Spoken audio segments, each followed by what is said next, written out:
Alright, welcome to my bear hunting series 2022. Today we're going to talk about baiting bears, and we're going to show you how to do a common bear bait setup that'll minimize feeding raccoons and birds and maximize accessibility for bears. Okay, so here's how I do this. First, you want to get one of these barrels. It could be metal. I like the plastic ones. They're lighter, they're easier to carry out to your spot. If you cannot get a food grade one, make sure that you read the MSDS information or the SDS safety data sheet information for the product that was previously in this barrel. Okay, these are cheap to buy. I paid 35 bucks, and according to this label, this is a phosphate-free concentrated chlorine cleanser. They use them in meat packing plants and other applications like that. I had a look at the safety data sheet. There's a danger to skin irritation and eyeballs. Also a inhalation issue if you have the concentrated product, which I don't. I have an empty barrel. Let's rinse the residue out of here. We're going to open up these bungs with our Princess Auto bung wrench.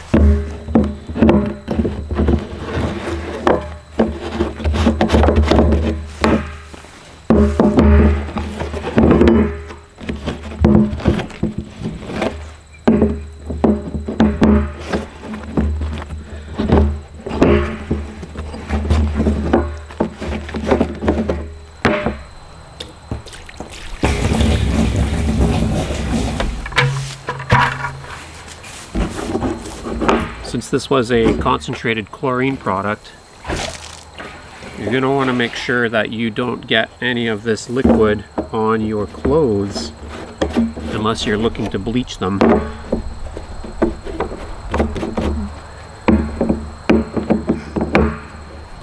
Just going to give this a light closing. Probably don't like drinking pool water, and neither is a bear. So rinse as much water through this container as you need to assure yourself that there is no chemical residue left.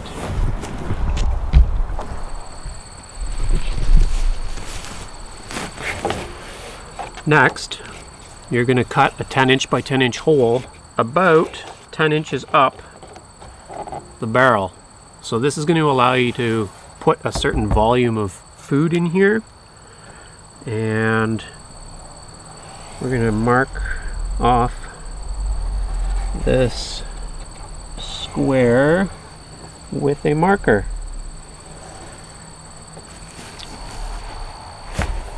Now we're going to drill holes so that we have a pilot hole to run our jigsaw. If you're wondering why I have a white barrel, some people suggest using a white barrel because it's easier to then see the darker bear when it's at the barrel. So let's drill a corner.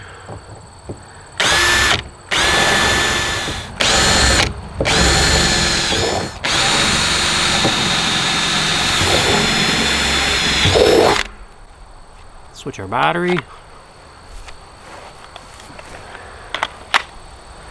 And cut our lines. Put on your glasses.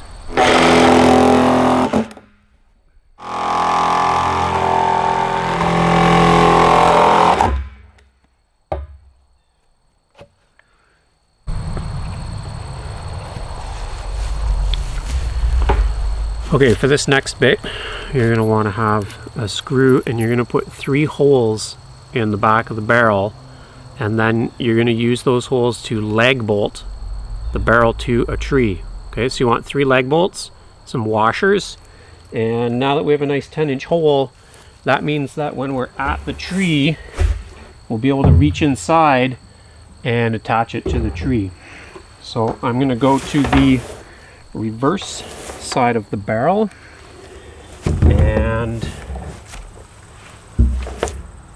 I'm gonna punch a couple of evenly spaced holes. Ooh, my drill bit's in there crooked. That was a bit silly.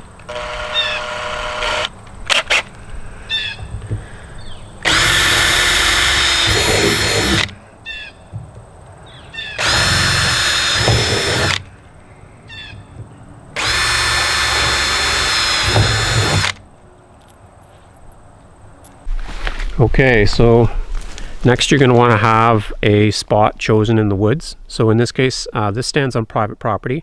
I might also show some video from another stand that we have on Ontario Crown land, where we're also hunting over a blue barrel. If you've watched my channel before, you'll know that I harvested a bear right here using a not great setup. So this is what we are upgrading today. I just had an old piece of plywood on top of a rusty old metal barrel, and I would throw a tire on top for ballast weight. So the problem with that is that raccoons were able to tip this over, and they spent more time here than bears did. But with this other design, you'll find that you get less raccoons eating at your bear bait and more bears eating at your bear bait. What I want to try is setting up on this stump, and I think it's going to be strong enough to hold up to the weight of the barrel and the weight of a bear pulling on the barrel. And it also has a very funky slime mold growing on it, which is pretty cool. So these kinds of adventures are always more fun with company, and today I'm accompanied by a couple that's traveled to Germany and want to see a little bit of some of the things I do in Canada, I guess. And so they're gonna help me attach this barrel, and then we're gonna go up. I'm gonna set you guys up in the stand, and we're gonna clear our sight line towards the barrel. So right now I would say this is I think it's like a 22 meter distance from the stand to the stump, maybe thereabouts. So we're close enough you could hunt with either a bow or crossbow or a rifle. Okay, here we go with the barrel installation. For this, you'll want your 3 leg screws, some way to tighten them, and also a ratchet strap. What I did is I grabbed my oldest ratchet strap, and now the next time I go to Princess Auto, I have an excuse to buy some nice new ratchet straps. Ready? All right. This is where help comes in handy. So that's up, and then we're going to put the belt on. Sorry, let me lower the belt on my side. There we go. Okay. Now the barrel bottom can lower until it's like 24 inches off the ground. It's like 60 centimeters, so kind of like just above your knees. Good. And I'm going to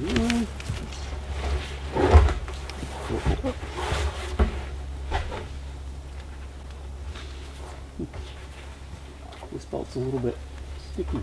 Oh, hey, we're filming a scene. Speaking of hell. Wasn't sneaky enough. No. Yeah, it's not that I heard you, I smelled you.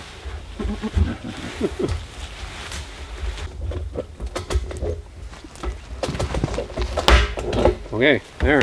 I heard it make a little noise, so it's pretty tight. And Mosquitoes. are there mosquitoes? Yeah. Okay, so we're going to put these in here. You can and should do this probably with a cordless driver is the best way. I just happened to forget to bring the battery for mine. Okay, so there's going to be 1, 2, 3 screws in there, and then the last thing I'm going to do is punch a couple of drainage holes in the bottom with a drill. So we're going to start this stand off with some smelly bait. In this case, an old chicken that didn't get eaten. And we've rigged a contraption so that raccoons and squirrels can't really make off with it. It's inside of a mesh. But as it rots, the scent's going to travel. And then we're going to next bait this. So the best bait you can use is free bait. Something with a lot of energy in it, maybe a lot of smell. A lot of people like to access day-old donuts or bakery goods. Those are good. You can also put out corn. Dog food. Dog food works good because it's smelly and they like the taste and the energy. Cat food. Fire grease. Fire grease is good. So one trick is to pour used cooking oil on the ground And then as animals come and go from the bait station, they start to lay down a network of scent trails through the woods, which increase your chances of attracting a bear. This year, and based on observations of what some guides that I know are doing, I'm using a lot of popcorn because it's very cheap to pop up a bunch of popcorn, mix in some molasses, and then you just put it in the barrel. So that's kind of all it takes to set up one of these barrels. We're going to work our way back towards the stand. It's been a couple of years since I have used this location, so we're going to clear our sight lines so we have some really good shooting lanes.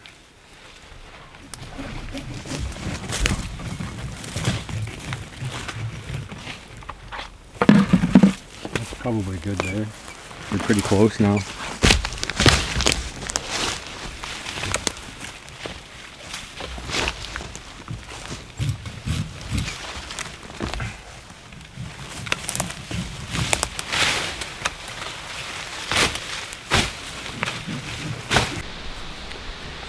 Came back. Those screws are too short, so I upsized to 2.5 inch, not screws, but lag screws, and I brought this. So there was a vulture. This is the next day. There was a vulture here after this smelly meat when it came in. So you can see I'm doing a bit of a size upgrade here.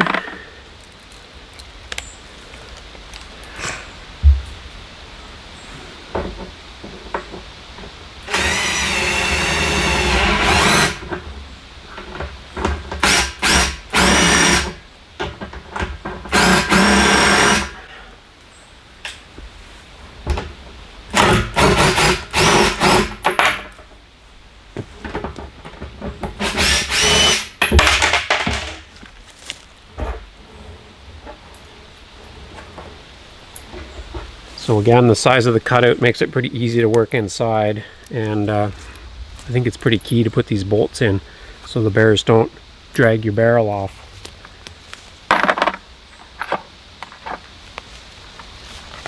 Another option is you can chain it, put a chain in it and then chain it to a tree, and then the bears might knock it around and roll it around and shake food out of it, but they can't really take the barrel away. I think if you cut too small of a hole, you also risk that the bear is going to put its head inside and get stuck.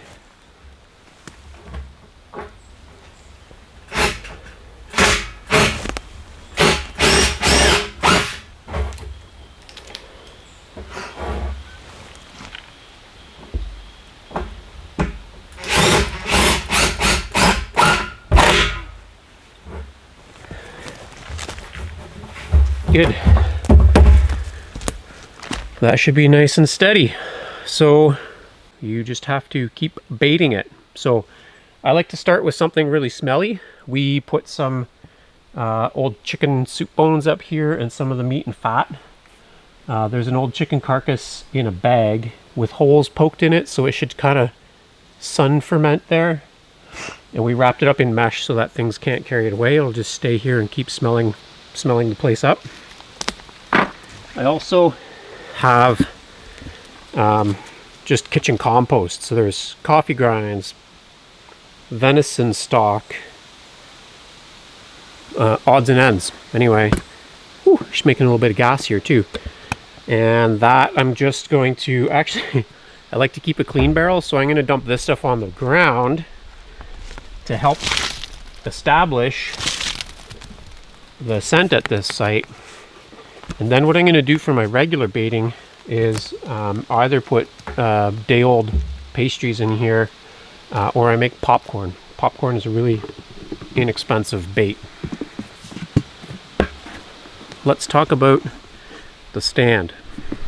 This is a semi-permanent stand structure that I built in 2018, and I have it anchored to a large white spruce tree. It's a two-seater, so you can have two people up there, and I've run a couple of stabilizers so that the stand doesn't wobble back and forth. I run stabilizers down to stakes in the ground, and they are just screwed in there to add stability. So I'll give you a little view from up here. Okay, we climb up and then through the hole in the middle, which is part of the footrest or the deck of the stand. There's a seat to the right of me, and the seat that I'm on. There's the barrel. It's about a 20 meter shot from here. Nice open sight line. So this is not easily moved, obviously, this wooden structure, but it's also not quite permanent, so I call it a semi-permanent stand. You might want to use a like a quick setup stand or a permanent scaffold stand or something like that, whatever works best for you in your situation. You just want to make sure that you always have some kind of a tie-off point for your safety belt, because it's a long drop out of a tree stand.